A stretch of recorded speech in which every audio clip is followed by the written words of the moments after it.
It's an internet slang emerging in China used to describe a lifestyle among young people in urban areas. So basically, they're not employed by any companies, but staying at home and providing services to their parents. So technically their employers are their parents.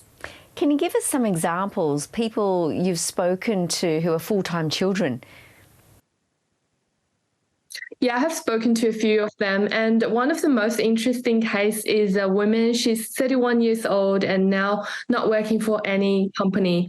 And basically her job is cook 3 meals for her parents and playing Tai Chi with her mom, fixing mobile phones for her, and making plans for parents if they want to go travel.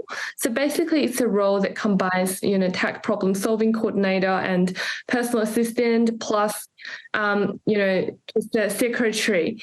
And as return, her parents pay her about like Australian dollars 1,600 per month to support her life. And she is among this group, and she described herself as a full-time daughter.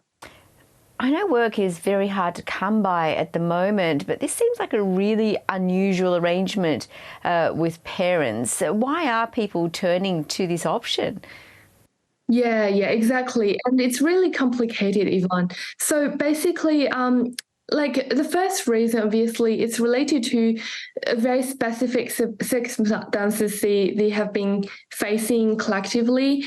So this woman I just mentioned, she told me she shut down her company by herself because she couldn't see the possibility to improve the company's profitability in future, and it's been declining by 10% every year.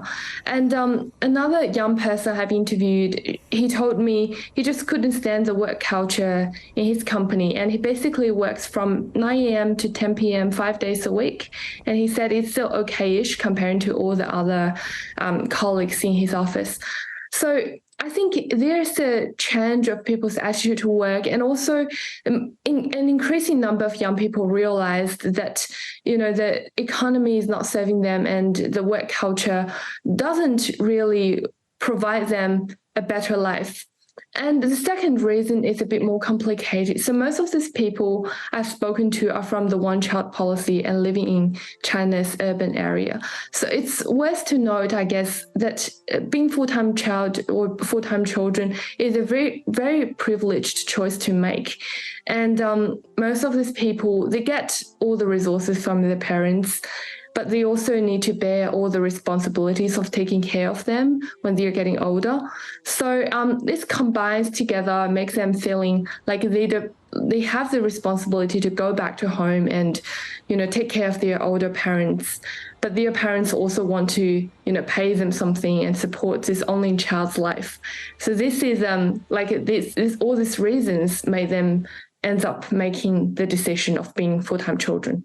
But isn't it part of the Chinese culture anyway? Wouldn't they, as children, be expected to look after and spend time with their parents? It appears the only difference here is because of the economic situation, they're getting paid for it. It's very true that in China, it's, comparing to most of the Western countries, it's not that uncommon that, grown-up children living together with parents. But the difference of this generation compared to the previous one is, for example, my own parents, they take care of their parents, my grandparents, while they are still employed. But this generation, this situation facing them is they probably couldn't find jobs, and they probably want to quit their jobs. And instead of being employed by a company, now they are employed by their parents, and they became their parents' assistants. I'm sure it's not so straightforward. How do people view this kind of role? You were saying that it's quite a privileged one to have. What's the public reaction?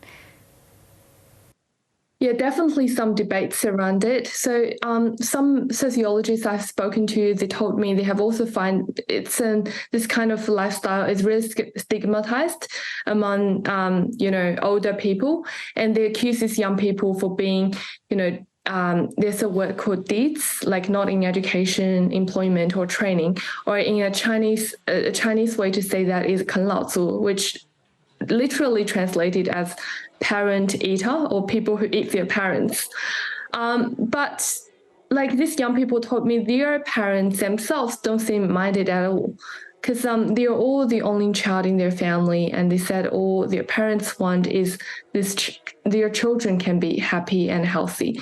And also, like in society, I think an increasing number of young people have expressed online that they really feel the feeling of these young people staying at home because everyone knows the economy is not doing really well.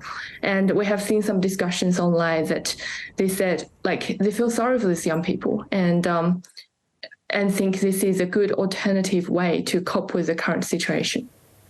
How common is this role of full-time children among Chinese residents? From data released by a well-known think tank in China, the estimated number is 16 million. Young people are currently unemployed, and most of them chose to be full-time children. And of course, we couldn't evaluate whether this number is that accurate, but I think this can provide us a rough picture about the estimated number of this group.